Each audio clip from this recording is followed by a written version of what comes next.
Assalamualaikum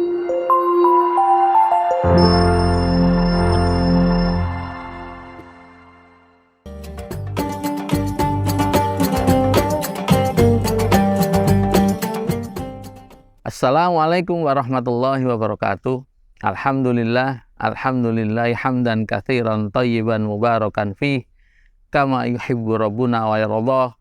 Asyhadu an la ilaha illallah wahdahu la syarikalah wa asyhadu anna Muhammadan abduhu wa rasuluh. Pemirsa IBTV, semoga dirahmati Allah Subhanahu wa taala.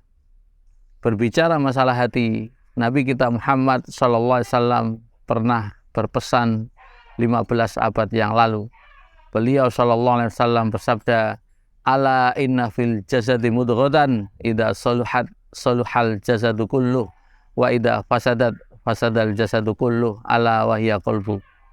Ketahuilah bahwa di dalam tubuh manusia ada segumpal daging, yang apabila daging itu baik, maka baiklah seluruhnya, dan apabila segumpal daging itu buruk, maka buruklah seluruhnya. Ketahuilah bahwa segumpal daging itu adalah hati.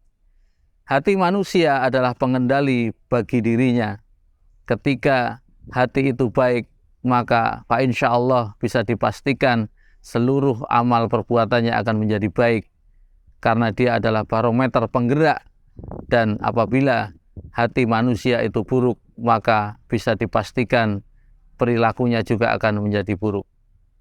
Ma'asyiral muslimin rahimani wa rahimakumullah. Imam Ibnul Qayyim Al-Jauziyah menulis di dalam buku beliau Madarijus Salikin tentang 5 perusak hati.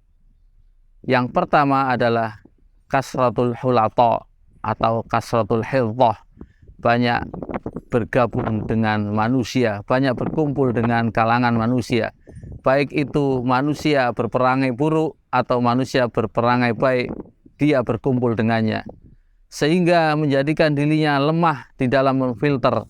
Ketika ada perkataan buruk, maka dia tidak bisa mengingkarinya.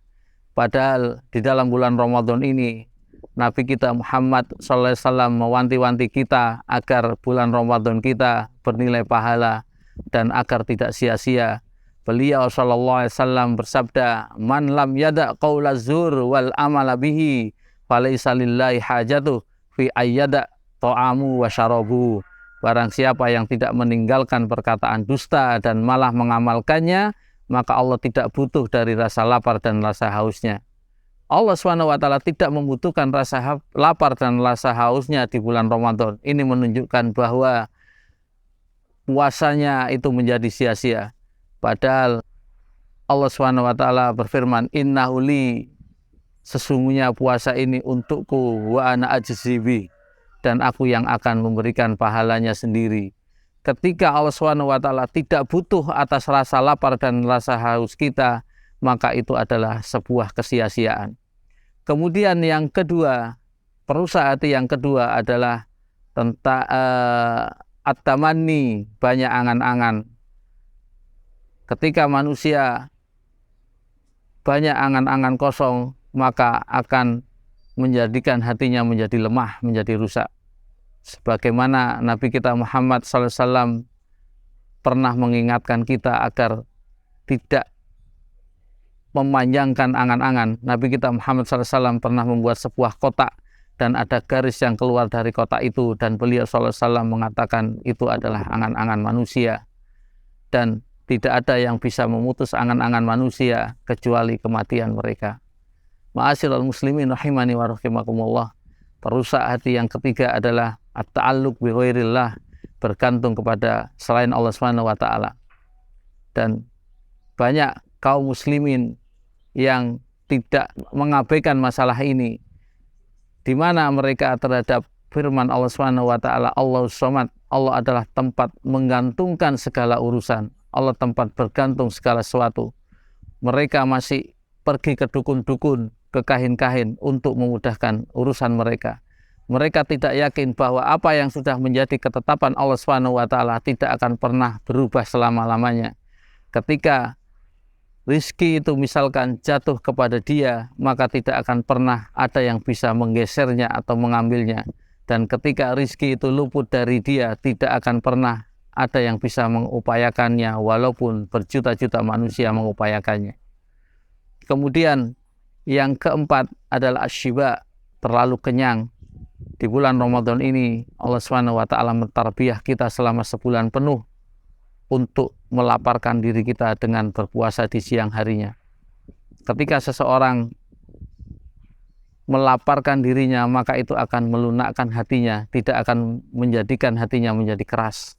Kemudian yang kelima adalah kasratun naum, banyak tidur. Dan di bulan Ramadan ini Allah SWT mentarbiyah kita dengan salah satunya adalah memperbanyak amal soleh, yakni qiyam Ramadan.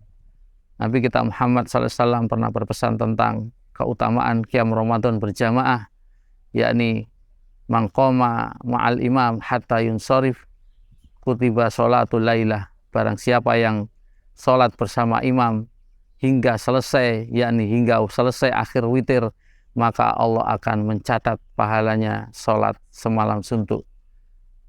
Ini adalah 5 perusak hati yang harus kita jadikan perhatian kepada kita untuk kita hindari. Aqulu qauli hadza fa astaghfirullah li wa lakum innahu wal ghafurur rahim. Assalamualaikum warahmatullahi wabarakatuh. PIB TV, media dakwah pesantren Imam Bukhari.